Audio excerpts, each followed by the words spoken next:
Hey, and welcome back to Web3 with Whitney. This is day 22. And much like yesterday, have not been feeling great most of today, but I got this burst of energy and I'm excited to be here and probably make this on the shorter side. But the way that I've been feeling physically just the past few days and the various things that have come up for me, they put things into perspective. I think a lot of people can relate to that when they don't feel their best. And the truth is that we just go through ebbs and flows as human beings. We're not always going to feel 100%. We're not always going to want to do things. And I often step back in times like this and evaluate, is it important to do something even if you don't really want to do it? Or is it better to really listen to yourself and evaluate it and decide and give yourself permission to not do something that you don't want to do? And I really think we just have to ask ourselves that in each moment. We're not going to know until we get there.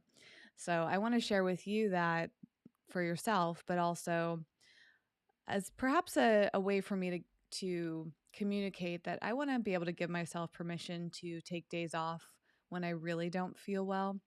Um, as much as I love being consistent and how much this consistency has really helped me learn and connect with people like you, I think it's so important to honor ourselves. And I wouldn't be walking my talk if I didn't take time off when I need it. So I just want to set an expectation that it's possible I may not do every single day, but that's my aim. And that'll definitely tie into today's theme. Before I get into that, I thought I would share a funny little story related to this series. So I thought I mentioned this on this show. I have several other podcasts or series. I know some of you are watching this or watching live or the recording, but many of you are listening to the audio, which is essentially a podcast. And this is one of 5 that I do. My main podcast, this might get uncomfortable. I've definitely talked about some of my sleep issues. And today I had a conversation with a guest who specializes in sleep. And I also co-host a show all about sleep. Anyways, something you may not know about me, and this is like a fun fact, kind of, is that I have a sleep disorder of sleepwalking. And I went to the doctor today and got the results back from this sleep study. I'm going to talk all about this on my show if you're curious, because it's just been such a big adventure. But one of my main facets of my sleep disorder is sometimes literally sleepwalking, but sometimes I'm like sitting up in the middle of the night and I really don't know if like a dream from reality. Have you ever had that experience? Many of us have. You wake up from a bad dream or even a good dream and you sit there in bed thinking like, did that really happen?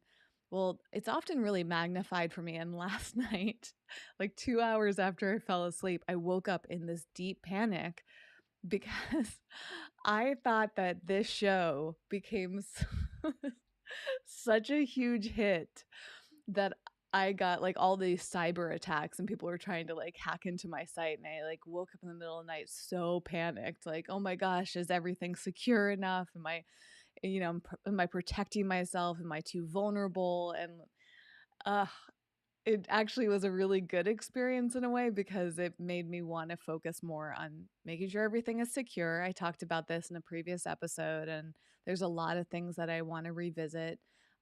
Big lessons, just a summary, because this is not what this episode is about, is make sure that you have two-factor authentication. That's the term, right? Turn that on. And there's a few different ways that you can do that. Typically, it's either you can get a code sent to your cell phone number, to your email address. You can use an app. And then also making sure that you're not putting out private information, that you're not clicking on links. I started getting, actually, coincidentally today, I started getting a lot of like spam on Twitter. So I got like spam direct messages and people quote adding me to white lists. I didn't know about this. I think I heard this on the NFT 365 podcast, but people, or maybe it was in a Discord or Twitter, but people can send you fake NFTs. From my understanding, they can spam you with NFTs.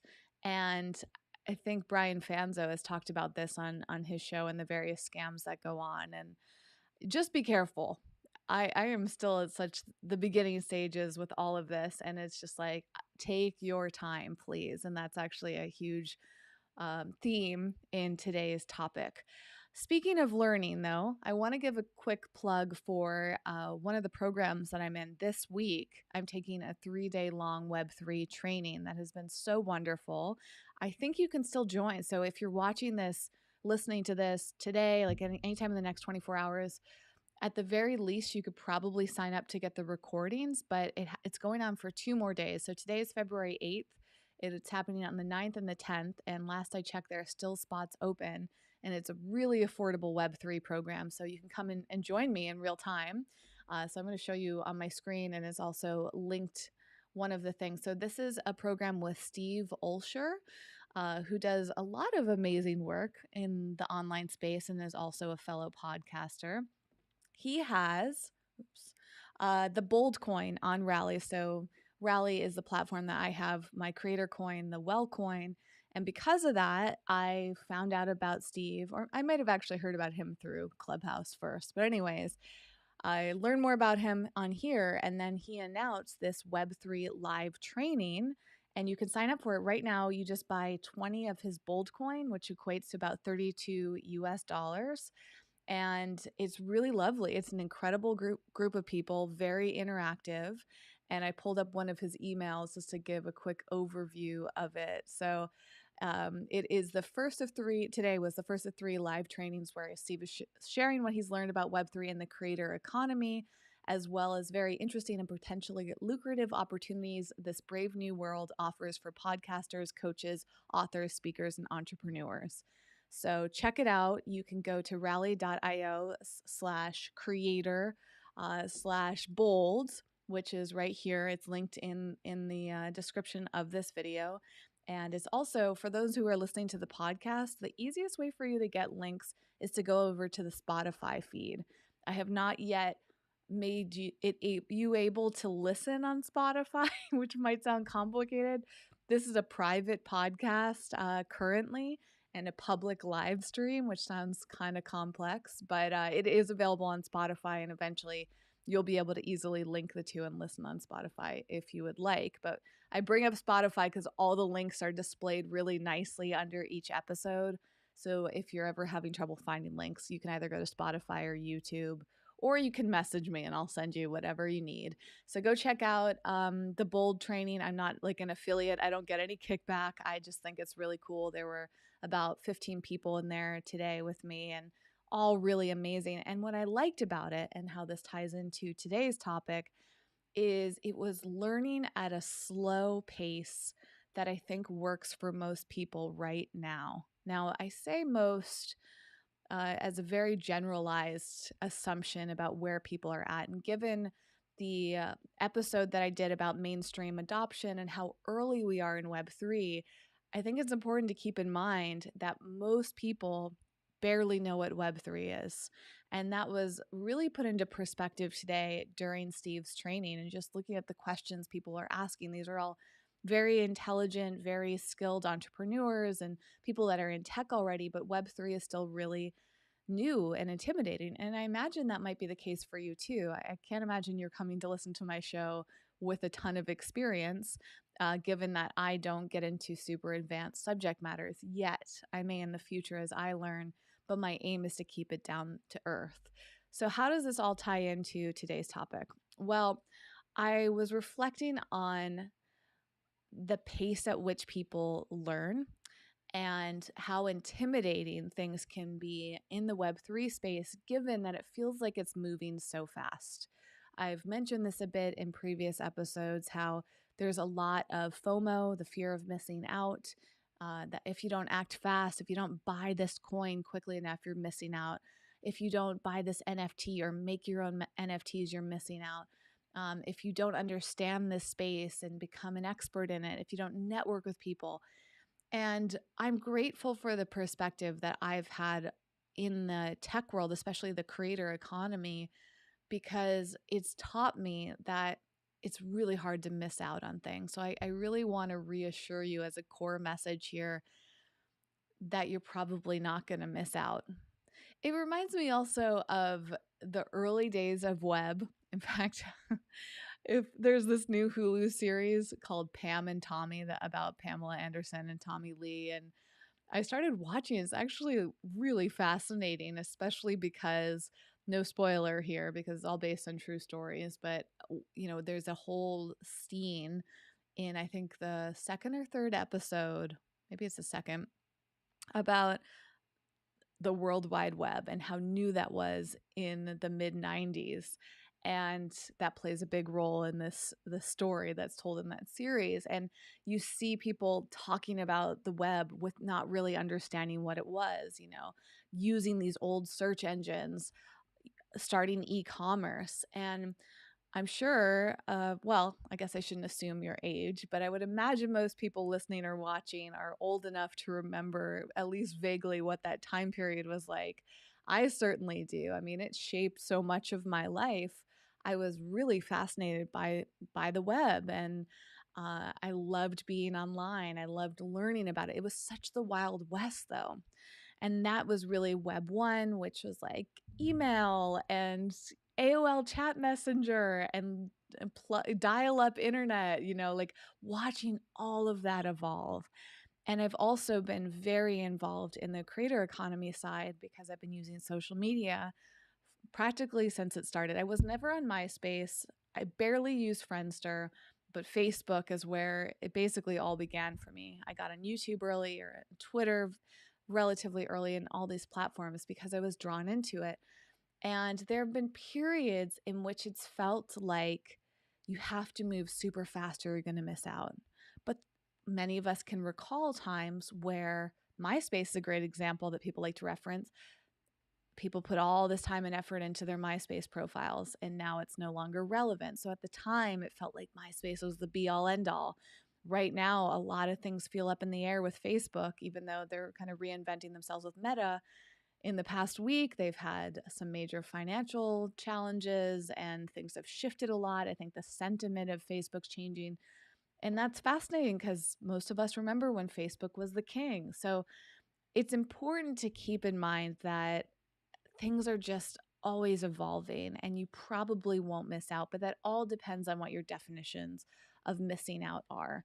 So today I want to reference a really great email I received from some coaches of mine that I've been part of their online program since I think 2015. I'm actually an affiliate of theirs, so I link to them in full transparency. Their program's called Wandering Aimfully, and it's what they call an unboring business coaching program. So if you check them out, the link's there. They don't have openings right now, but they will sometime in the spring, and you can join the wait list. And it's run by these two people named Caroline and Jason. And have always been drawn to Jason. I've been following his work for many years, and he's actually a great example of someone who has evolved with the times in so many ways. And his amazing wife, Carolyn, is this incredible artist, and they bring so much heart and knowledge and perspective to this whole world. And they sent this email, I think it was this week. Yesterday. Okay. For their Wandering Weekly email. And it's all about setting goals. And there are some really specific parts of this that I wanted to bring up because I feel like these are very relevant to what's happening in the space right now. So I've got my notes. Here they are. And this actually, before I get into this, the other reason this email felt relevant is because I received a message from a listener over on my website, whitneylauritsen.com/web3. You can submit questions and topic requests, or you can just reach out to me if that's easy for you and comment on things as this person did. And I always keep people anonymous, but if you do give me your email address, I'll send you over some free well coin. And this person said, I've recently been feeling partway stressed about my perceived falling behind on Web3 learning. I've since realized that we're not in a rat race, or we're not in a race, and that we can each move at our own pace. I think this goes for a lot of things. Maybe that's part of the spirit of Web3. If not, maybe it should be.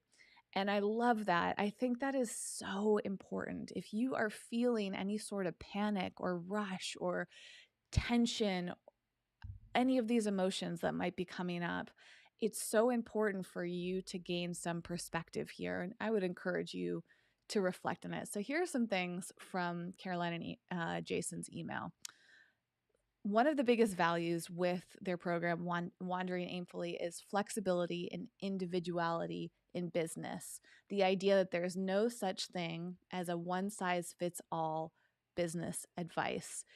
We're all different people with different ways of working, different life circumstances, different goals, and we need to approach our own businesses with that notion of individuality in mind. And I actually think that's partially missing from what I've been seeing on Web3. It feels like there are a lot of assumptions being made. It feels like there's people that are taking sides and making fun of other people or putting them down. Even on TikTok today, I saw this girl posting, like, kind of publicly shaming celebrities that are talking about NFTs and calling it pyramid schemes. And I addressed the whole pyramid scheme NFT perspective further back in the series if you want to go listen to that. And, I think that perspectives like that are coming from this place of ignorance or coming from a place of fear. So you may hear, or you even may feel, a lot of resistance to it. You might think that there are scam artists and people that are trying to build a pyramid scheme or an MLM type structure here, take advantage of you. You might feel like it's a big cash grab. Or if you don't feel that way, other people may feel that way. And I think this kind of pits us against each other and does not create a supportive environment, especially if we don't really have a choice with Web3. Like, I think we're moving there no matter what. We do have a choice in the way that we show up, though, and the way that we help shape it. So as I usually say in these episodes, it's really up to you to raise your awareness and figure out how you want to participate. And that's one of the big takeaways I hope that you come away from this episode with. Back to Jason and Caroline's email, they say that lately it's felt like everyone is sharing their opinions as if they're facts.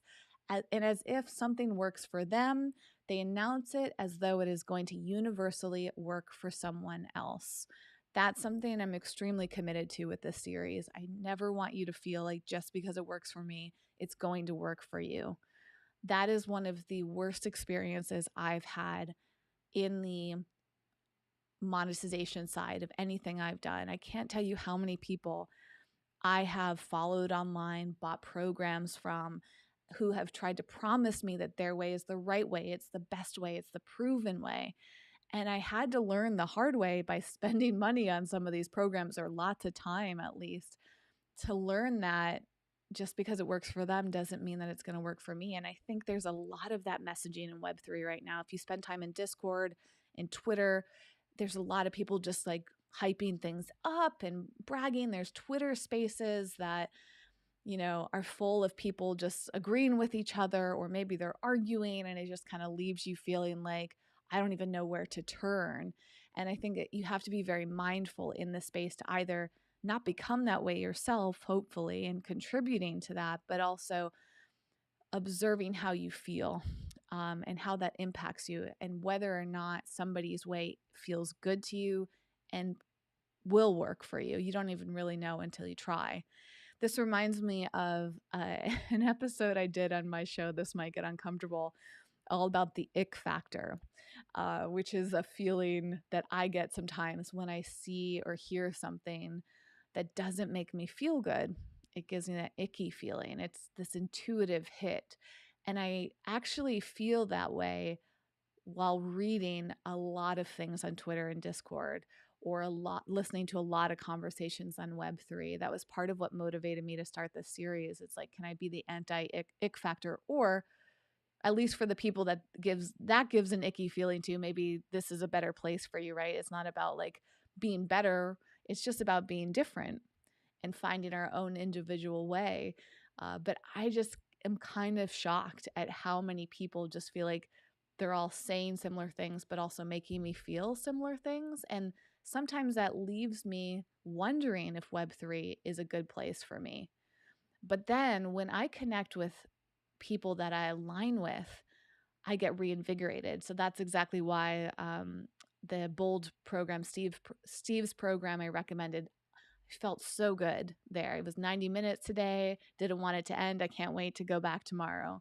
I'm in this other program called Kernel right now. Same thing, like positive energy, lots of great people.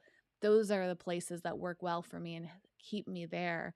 And I hope that you can find that for yourself too and learn to move away from uh, kind of maybe dismiss or ignore anything that doesn't make you feel good and doesn't feel in alignment with you in Web3, because you're going to come across it. And I hope that that doesn't turn you off. Uh, Going back to Jason and Caroline's email, they also said that the unintended consequence of all of this is if you take someone's advice and it doesn't work for your unique situation, it can sometimes feel like there's something wrong with you, but that couldn't be further from the truth. And I think that's also incredibly important, especially because there does feel like a lot of competition here. Let's say you make an NFT and it doesn't work, but you see everybody else's NFTs blowing up and making all this money. That's likely and impossible, at least, to happen. And that doesn't mean that you did anything wrong. It just means that they did things differently, and there are all these other circumstances. You could follow the exact same steps that somebody took to make that NFT and have completely different results. This is true about anything. But again, all this hype that's on the surface level of a lot of these environments and communities can like lead us to forget that those are a lot of the success stories being shared, not the challenges. So maybe even looking out for the challenges can be helpful. I look for the mistakes that people are making. I'll be the first to admit when I make mistakes. That's for sure. And so Jason and Caroline said that instead of telling you the way to do something, they encourage you to discover your own way of doing things. And that's what I hope that you can tune into for yourself, is what way in Web3 feels good and works for you. There are a number of different questions that you can ask yourself to get in tune with your goals, to figure all of this out. And there's no definitive answer to any of these. You have to figure out what's going to work for you based on what you want for your life. And as they say here, you can do this by looking inward and deciding, like, is this a good place for you right now? Do you want to set goals here? What do you want to work on and why? Is this coming from a place of self-love? Are you trying to prove yourself? Is it coming from a place of self-criticism and feeling like you need to be better? Is it based on somebody else's self-imposed standards? Another way to get at the heart of all of this, according to Jason and Caroline, is to ask yourself, if no one knew about your goals or could see your results, would you still want to pursue them? And that's the thing too, in this current day and age where so many people feel like they have to showcase everything about themselves, tell every detail, take all these pictures, document everything. I think there's a lot of people in Web3 that are seeking validation. I mean, even on Twitter, where I've just spent so much more time than I have in like the past 10 years, going back to Twitter, it's like full of people saying random things, sharing random tidbits, posting constantly.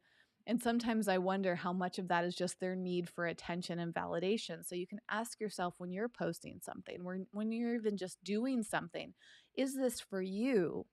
Or is this for someone else? What is at the core of your motivation here? And how is that really in alignment in the ways that are important? Like if you're feeling stressed by something that you enjoy, can you look at the core of the stress and maybe reframe it and say, okay, I'm feeling stressed about this because I feel time pressure. Like this series that I'm doing, I felt stressed today, like, because I wasn't feeling my best. And I'm like, oh my gosh, another day. Like, I don't want to be up at 11:30 recording a live again. And I felt like this sense of pressure and panic. So what I did is I stepped back and said, okay, I know that the core audience for this series is in alignment with me because they wouldn't stick around this long if they weren't. So they would understand. And you can think about that too when you feel something like, how are people going to perceive you? Are you going to let them down? Can you communicate with them, or can you just think they know that I'm a human being and I'm not going to do everything perfectly? I don't need to do it at their pace. We can have a conversation about it. We can work something out. But also, a lot of the times we realize that our perceived mess ups or failures are really not that big of a deal to other people outside of ourselves. And some people may not even notice. So it's kind of like unraveling all these points of stress and fear and anxiety that come up within us when it comes to something like this. Even that message I received today about feeling like a failure, or what was the wording here? Yeah, the perceived failing behind Web3 learning. I remember feeling that way too. Absolutely. Before I started this series, really, I every day had an intention of working on Web3, but I really struggled with it. The reason I started this series was to hold myself accountable and also give people like you a place to come together and feel accountable on your own timeline. You might not listen or watch the show every day. You probably don't watch it live because based on the statistics, most people are watching this on their own time when you feel ready to consume it. When it aligns with you, that's the big key. So keeping that in mind with whatever you're working on, whether you're just learning, whether you're thinking of buying something, whether you're thinking of doing a project within this space, it's okay to slow down. I guess that's the real big message here. And there are a few other notes.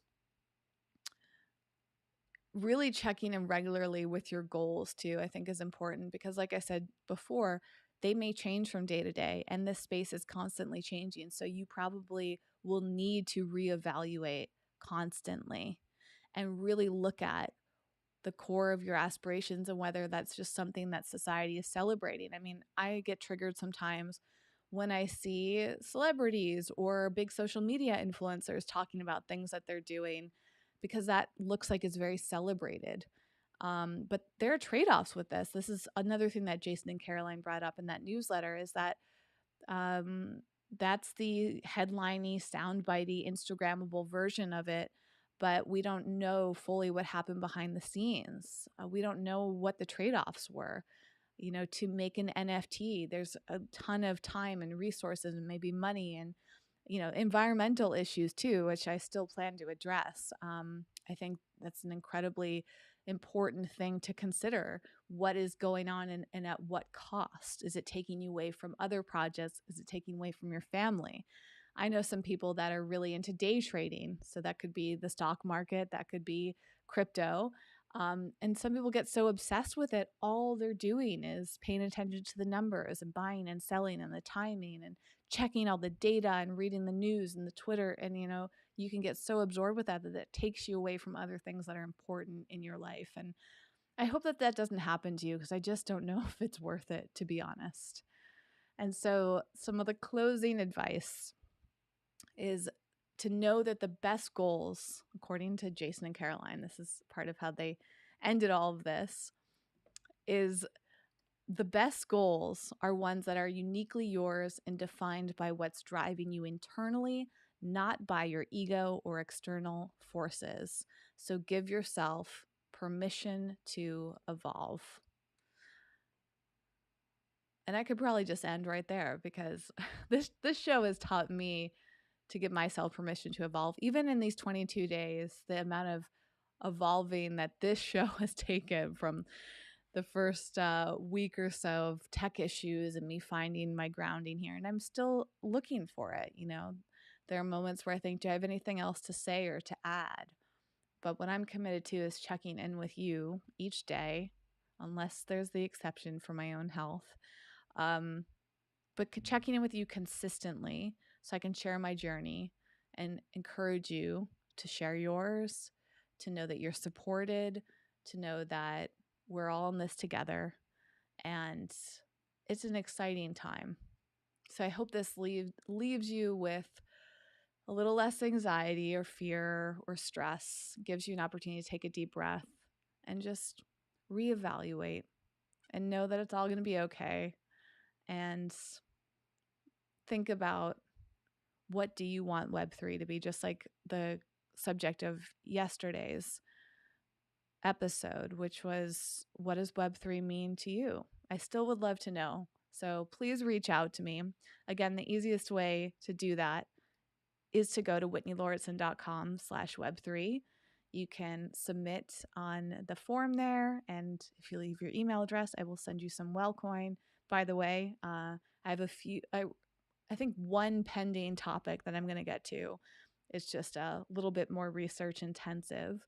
And for anyone who's waiting for their Wellcoin, I'll send it to you. I just have to manually do it right now. I'm got to look into some more systems. And speaking of which, I'm still figuring out, like I said, the system for the podcast and Spotify connection, as well as Discord.